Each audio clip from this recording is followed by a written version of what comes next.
Bunburry, Episode 11, Murder at the Magnolia Inn. Written by Helena Marchmont, narrated by Nathaniel Parker.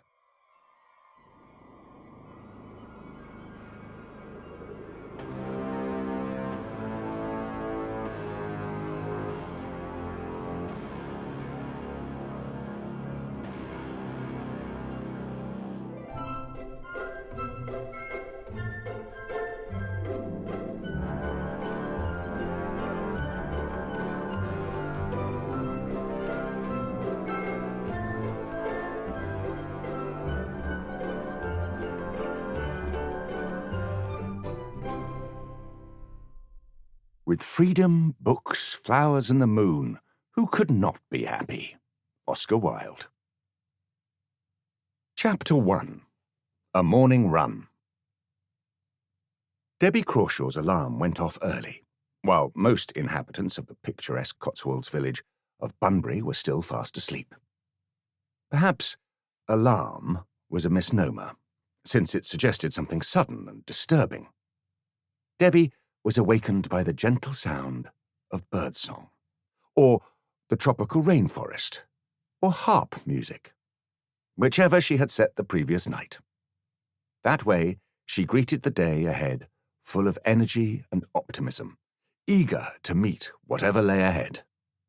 As the owner of Deb's beauty salon, it was her vocation to improve the well-being of her clients, and to do that properly, she had to nurture her own well-being. She drank her usual glass of water and lemon juice before embarking on 20 minutes of yoga. She approached this with fresh enthusiasm. Now that Haridasa had set up a yoga studio in the village, she wanted to be his best student. Not that she was competing with anyone else in the class. Yoga wasn't competitive. She just wanted to show him how much she appreciated his teaching. As she began Salute to the Sun, her black poodle, Pero, stirred in his basket. He stood up, shook himself, and ambled over to her to join in. Debbie had been astonished the first time Pero started to stretch alongside her, but, as she always told people, poodles were extraordinarily intelligent, and Pero was particularly good at the downward dog pose. His reward was the 3-mile run they went on every day before breakfast. She clipped the pink lead onto his pink collar so that Pero matched her own pink and black jogging outfit, and they set out, the poodle scampering beside her. She decided to take a different route today, up by Wildshore Woods, where she could let him off the lead for a proper run. It was always easier in the salon if he was tired out and slept on his towel rather than coming to greet the clients, since some of the ladies didn't like dogs. Debbie always tried not to judge people, but she couldn't help feeling that not liking dogs was a serious character flaw. Alfie McAlister liked dogs, and Pero was devoted to him. Deb's beauty salon was unisex, since Debbie would never be discriminatory. But so far, Alfie was the only man who had ever ventured into it. He came in regularly for a pedicure, and Debbie thought he had the loveliest feet she had ever seen. Long, elegant toes, a graceful arch, and not a callus or a bunion in sight. You could tell someone's personality from their feet. Alfie's feet told her that he was warm, thoughtful, and attentive. She wondered what the rest of him might reveal, and had several times mentioned the benefits of a therapeutic massage, to no effect. As she and Pero ran along the deserted streets, she wondered whether she should mention a therapeutic massage to the newcomer in the village, Haridasa. Like Alfie, the yoga teacher was tall and slim, but other than that they were very different. Alfie dressed beautifully but conservatively, in clothes that looked as though they came from bespoke London tailors. Haridasa, who had only recently returned to Britain after years in India, usually wore a tunic and loose trousers, which he said was a kurta pyjama, his long hair cascading over his shoulders like a silver waterfall. She hadn't given Haridasa a pedicure, but she had seen his feet in the yoga class, and she could tell they were full of chi, life energy. Haridasa was a very spiritual person, a very giving person. She could reciprocate by giving him a massage, which would boost his chi even more. She and Perrault were well beyond the village now, and she let the poodle off the lead so that he could scamper where he liked as she sprinted up the hill to the woods. She loved the early morning coolness and quiet, and this was one of her favourite runs because of the view. The whole village was spread out below her, the honey-coloured stone of the cottages glowing in the sunlight, the river flowing gently under Frank's Bridge and meandering towards the green hills in the distance. Was there anywhere more beautiful in the world? If there was, she hadn't seen it. She felt sorry for people who lived in towns and didn't have the blessing of countryside all around them. She stopped at the top of the hill to do some leg stretches, surveying her beloved village as she did so. Her pink-roofed salon caught the eye like a cake in a row of bread rolls. And beyond the high street was the big green handkerchief of the Victoria Park, another of her favourite runs. The sun glinted on the white marble of the Italian pavilion.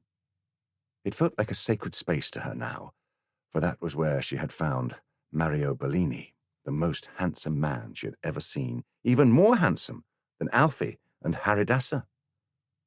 And dead, unfortunately. To be strictly accurate, she hadn't found Mario Bellini, Perrault had. The clever animal had lain down by the body, whining, until Debbie came to find out what was wrong. Right now, Perrault was leaping in the air, snapping at something. "No!" called Debbie sharply. "Don't frighten the poor butterfly!" She mustn't be too hard on him, she thought. It was instinct.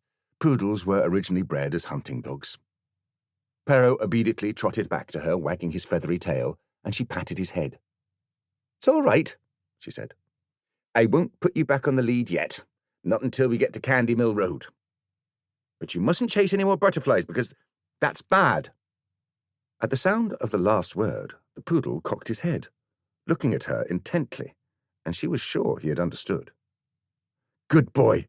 Race you to the bottom," she said, and she ran straight down while the poodle took a more zigzag route, investigating interesting smells, but they reached the road together. "Come on, then," she said. "Let's get your lead on." But Perrault's attention was elsewhere. He sniffed the air and then set off along Candy Mill Road in the opposite direction to the village. "That's the wrong way," Debbie called. "Come back." The poodle ignored her and kept going. She stared in astonishment. He was normally very obedient. She had taken him to the dog training classes when he was a puppy. That time he bit Sergeant Harry Wilson, he wasn't being bad, he was defending her, because the sergeant was shouting. It had only been a nip, she was sure, but the sergeant shouted even more, and said he would have Perrault put down as a dangerous dog. Debbie prided herself on being polite to everyone, but that was too much. She had grabbed Perrault and held him tightly in her arms. "Perrault's not dangerous," she'd said distinctly. "But if you ever try to do anything to him, you'll find that I am." And with that, she walked away, ignoring the sergeant, bellowing that he would have her for threatening behaviour. Nothing ever came of it. He was a typical bully, backing off if you stood up to him. But now Perrault was disappearing from view. She called him again, but he still ignored her. She felt a sudden chill. What if he found another body?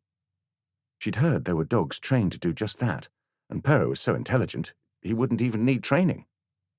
She sprinted after him and found him bounding along a dilapidated driveway flanked by tall magnolia trees, their pink, white and yellow flowers bright against the sky. The trees looked in desperate need of pruning, and Debbie wondered what state the mansion would be in. It must be 3 years since Mrs Benson died. There were rumours that distant cousins had inherited, but nobody had ever seen them, and nothing more had been heard. Of course, Mrs Benson's closest relative was her nephew. What was his name again? Des, that was it. Des Dagenham. Not that he could inherit, not after the scandal. There was a curve in the driveway ahead, and she lost sight of Perrault. She could hear voices.